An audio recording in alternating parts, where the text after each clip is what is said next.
What is up, everybody?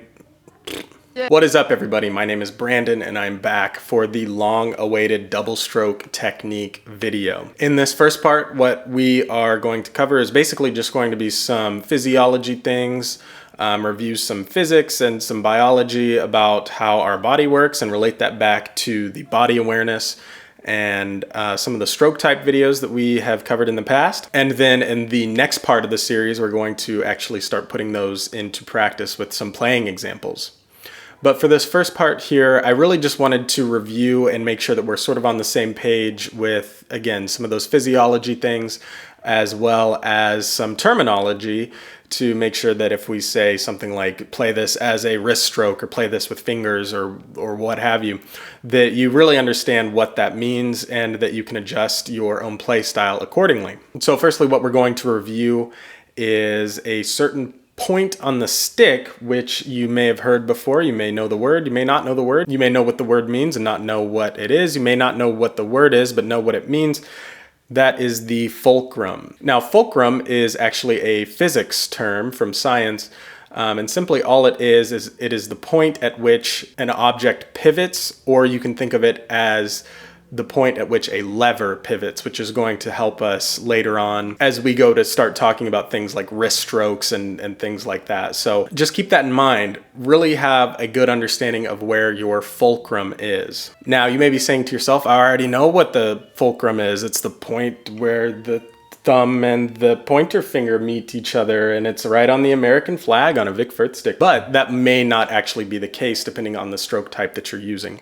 So let's do a quick exercise here to really figure out where the fulcrum is in regards to some of these various stroke types. And to do that, I'm going to show you a couple of exercises that you can use to really get a good grasp and a good understanding of where that fulcrum is and where the motion is happening from. Now, what we want to do here is actually flip the stick around to where the tip of the stick is facing the wrong way, and the butt of the stick is sort of on your playing side of the stick. Now, when you do this, I want you to keep your fulcrum of your pointer finger and your thumb about where it would be if you were playing on the right side of the stick. So playing normally. So if I hold it like this and I just rotate the stick around the thumb here, that's about where we want to end up for this exercise. And what I want to do here is actually start by playing just some regular wrist strokes. So to clarify what I mean about wrist strokes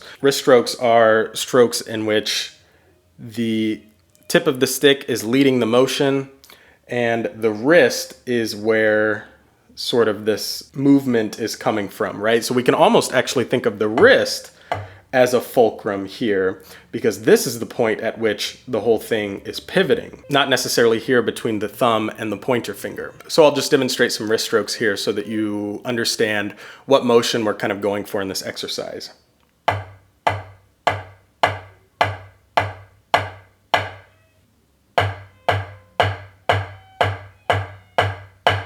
Okay, so to transfer that over to our exercise here with the stick facing the wrong way, what I want you to do is try playing on the back of your arm here using some wrist strokes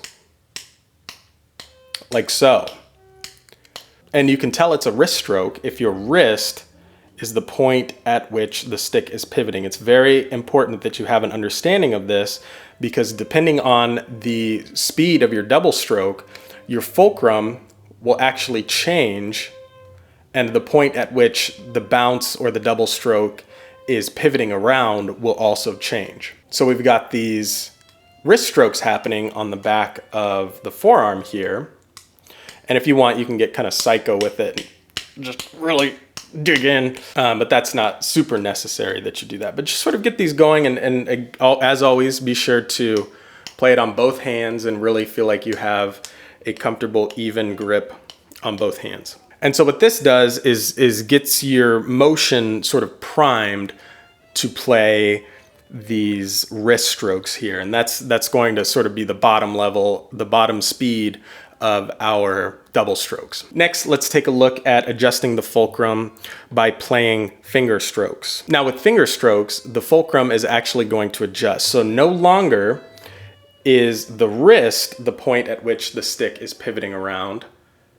the stick will now be pivoting around the thumb and the index finger. If you go to play like this without any finger support, you can kind of see that you can see that the stick is sort of moving around. It's clearly unsupported. It's not really got a care in the world and not a thought behind those eyes. So what we need to do is sort of command a little bit of control out of it by using our fingers. And so this is going to be the motion that we use to propel the stick forward while we're using these finger strokes like this. And you can see if I remove the stick, it's this motion, okay? It's these back three fingers that are doing sort of the propulsion of the stick, so that when I put it back in, without these fingers, nothing's happening. So let's relate that back to our exercise now. And what we're going to do is use these back three fingers. And you can see that now my wrist has stopped moving. It may move just a little bit to sort of act as a shock absorber while I'm doing this, and especially if I speed it up, that will be the case. But you can see that now the stick is actually rotating around this rather than rotating around this. Is that making sense? So really get used to the difference between this and this. And a lot of that will be apparent based on whether or not the wrist is moving, right? We don't want to think of the wrist as being locked in place while we're doing our finger strokes. And in fact, it's quite the opposite. The wrist is able to facilitate quite a bit of motion and again, sort of act as a shock absorber as we speed up. But we never want to think of any of these as tightening up or, you know, getting this vice-like grip around the drumstick or whatever its certain job may happen to be. We just want to sort of isolate the propulsion muscles or the propulsion joints or levers or however you want to think about it, so that we can activate them correctly as necessary. And the last stroke that we are going to take a look at is going to be the elbow stroke. So we've covered the wrist stroke, we've covered the finger stroke, and now we're going to cover the elbow stroke. And so now you can see from this point, the lever that's actually activating is going to be from the elbow. And this is kind of fun. This is sort of like if you handed the drumsticks to a toddler. This is how they would approach playing. And it's very important, again, that we understand when this stroke is to be used. This will actually unlock the fastest speed available to us for double strokes later on when we go to start talking about that. But firstly, let's just start by getting our elbow strokes warmed up here. And then what we can do is flip the sticks around as we've done before, pretend that I'm playing on the practice pad, and let's get those elbow strokes going. You see? So now the fulcrum has shifted back to be the elbow, and I'm not actually playing on the back of my forearm anymore. However, if I move the stick around,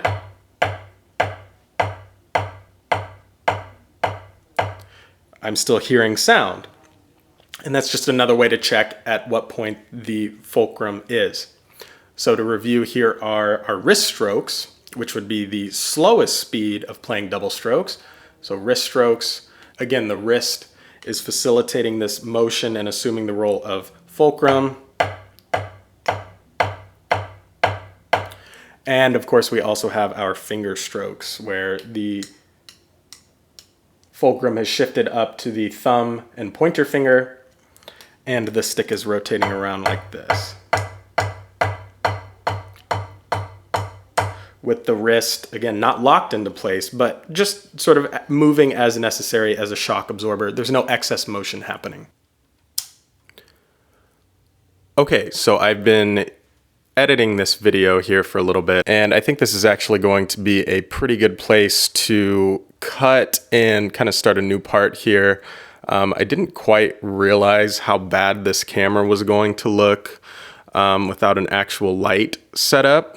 And obviously I do not have that kind of money to be spending on lights and production and things like that. So just recording in front of the window, it definitely made for some really weird uneven lighting, and especially with the the shelf, the bright white shelf right next to me. It's not making for the most pleasant viewing experience. So I think I'm going to just call this part good here and then re-record what I have for the next parts. And then we will get into developing these double strokes a little bit more. So I hope that you have enjoyed this part, despite those sort of visual problems. And I look forward to seeing you again in the next part.